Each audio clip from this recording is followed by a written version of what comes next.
Hi, my name is Pastor Stephanie Lape. I serve at Cross and Crown Lutheran Church in Rancho Cucamonga, California, and I've been doing a series for a few days on how to help alleviate some anxiety. We talked about taking anxious thoughts to God in prayer, also practicing the art of mindfulness using meditation, if that helps, getting out in nature, and reading scripture. Today I'm going to be showing you a very simple exercise that I do when I feel anxious or I have some difficulty or problem to solve or something is just really bothering me. All it takes is what you see in front of you, a piece of paper. I'm going to use some scissors and a pen. That's it. You can even do this on a whiteboard or a chalkboard if you have it. I'm going to take an 8.5 by 11 piece of paper and cut it approximately in half. Put the scissors to the side and just take half of it. And I'm going to draw an oval, sort of, and write inside there the things I can control. So in this virus situation, what can I control? Well, I can control how much sleep I get. I can control the kind of food I eat if I put healthy food into my body. I can control my morning routine, how I start the day with prayer, maybe some movement or exercise or meditation. I can control if I'm reading the scripture, reading Bible stories or Bible passages and meditating on those passages and letting them sink in. I can control how I talk to people I love, the kind of messages I give forth, and how I even talk to myself. I can control some of what I do with my day. Maybe not everything. There are things that are asked of me. I can control being of service to others, not just thinking about myself, but reaching out in creative ways. One of the things I do the most in terms of service is making phone calls and texts to people, reaching out, and that helps anxiety because it's not just anymore that I'm thinking about myself. I can control what I do with any free time I have. If I put in positive books or positive movies, or if I'm just watching the news all the time. What else can I control? I can control the clothes I wear. If I can get dressed in the morning or if I stay in my pajamas all day. And for me, staying in pajamas or yoga pants all day is just not all that healthy.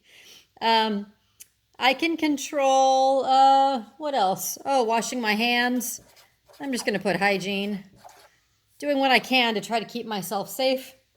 I can control ending my day as I began it in prayer.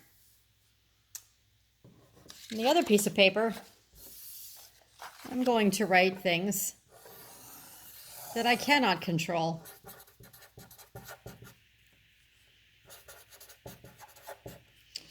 And that is other people's opinions and perspectives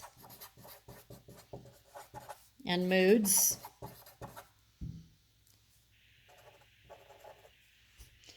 I cannot control the COVID-19 virus and where it goes and what it does and even the lives that it takes. I cannot control death. I cannot control all sickness for all people. I cannot control the government and what it does or doesn't do, except, I have my voice as a citizen and I can vote. I cannot control everything about the future.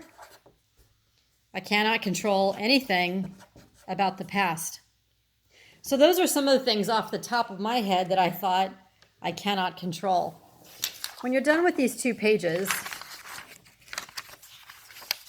and you see them all, what helps me is to spread them far, far apart. Because when I was younger, I used to think, well, some of it might overlap a little bit. No, it really doesn't. Other people's opinions you cannot control, but your own you can. And when you realize that these are far apart, and in fact, there's a big brick wall in between them. There's the brick wall. Then you start to realize, all right, I have no control over this whatsoever. I'm going to have to let it go. What can I do about any of these things? Well, there's certainly a lot to take up my time if I wanted to. I can use my free time a little better by reading a really good novel or watching a good documentary or going for a walk. I can certainly be of service to people even more. I can be careful about the food I eat. I can more carefully craft my morning routine and how I end the day every night. I can put gratitude as part of my routine, and I can put my attention here. I can take my attention completely off of what I cannot control and put my attention on what I can control, even one or two of those things.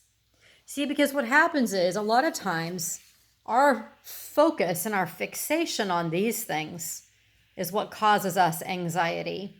We feel out of control, and yet we want to control things that we just can't have anything to do with. So the more we get rid of that, the easier it is. Now, I do this with lots and lots and lots of challenges. When I find something's bothering me, I write these two lists and I separate the two circles. I've done this with lots of people too. As a pastoral care practice, I walk people through this method. And then we separate them as far apart as we can until we realize, okay, here's some things we can work on. And that seems to help with our anxiety. I hope this helps you, and I pray for you a calming to your anxiety if you've had it this week. And maybe you can take one or two of the things you've learned in these videos, and hopefully it'll help you. Please subscribe to the channel if you haven't yet, and have a wonderful weekend. We'll talk soon. Bye-bye.